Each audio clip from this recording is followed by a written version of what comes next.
जब नाश मनुज पर छाता है पहले विवेक मर जाता है। कुछ ऐसा ही हाल उन कट्टरपंथियों का हुआ था जो इतने तैश में आ गए कि शिव के अस्तित्व पर ही प्रश्न उठाने लगे, वो भी उस स्थान पर जहां शिव के अतिरिक्त कुछ और ना कभी कुछ था और नहीं होगा। नमस्कार, आप देख रहे हैं TFI, जो है देश का सबसे बड़ा ऑल्टरनेट न्यूज मीडिया पोर्टल, और मैं शाश्वत सिंह आपको बताऊंगा कि कैसे इस बात की पोल खुलने लगी है कि काशी विश्वनाथ मंदिर का हिस्सा ज्ञानवापी मस्जिद के नाम पर हथिया लिया गया और कैसे आतताइयों के कुकृत्य का क्रूर इतिहास सबके सामने आने को आतुर है। तो चलिए अविलंब आरंभ करते हैं। क्या हुसैन शाह शर्क, क्या औरंगजेब, क्या सिकंदर लोदी, जहां इन सभी के शासन के दौरान काशी विश्वनाथ मंदिर को ध्वस्त किया गया, तो वहीं अंतिम हमला मुगल तानाशाह औरंगजेब ने किया था।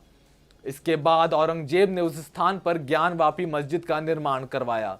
काशी में स्थित वर्तमान मंदिर पूजा का मूल स्थल नहीं है।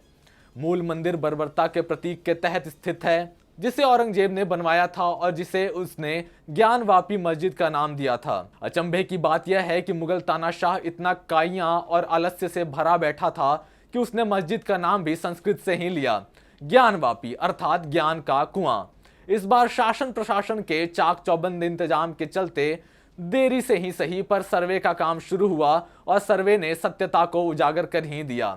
जिस सर्वे को कट्टरपंथी समुदाय वाले टालने और उसमें व्यवधान डालने की कोशिश कर रहे थे, योगी बाबा ने पर्याप्त पुलिस तैनाती कर सर्वेक्षण को समय पर पूरा करना सुनिश्चित किया। एक और जहां सर्वेक्षण पूरा हो चुका है, तो उसके साथ ही इस्लामवादियों के झूठ से भी वर्षों बाद पर्दा उठ ही गया। सर्वे में कुएं के अंदर एक शिवलिंग मिला है, जो कोई आम शिवलिंग नहीं बल्कि 12 फीट से भी बड़ा है।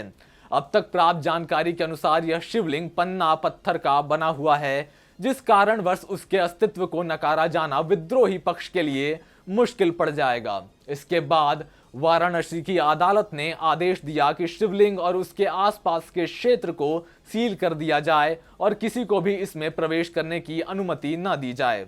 वाराणसी की अदालत ने जिलाधिकारी कौशल राज शर्मा को आदेश दिया कि वह इलाके को सील कर दे और क्षेत्र में किसी भी व्यक्ति के प्रवेश पर रोक लगा दे।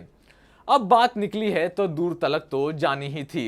इस्लामवादियों ने जिस प्रकार यह जानते हुए कि कथित ज्ञानवापी मस्जिद में शिवलिंग विद्यमान है, उन लोगों ने वहां अपना एक नमाज वजू अनुष्ठान करना जारी रखा। यह उसकी हीन भावना और हेय दृष्टि को प्रदर्शित करता है।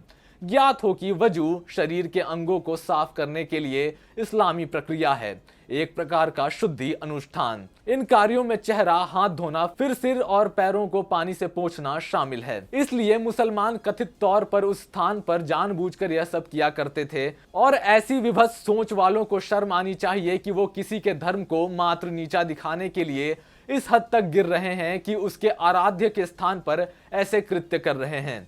इतने झूठ और ढकोसलों पर जीवित ज्ञानवापी मस्जिद को अंततः अपने असल रूप का आभास हो ही गया।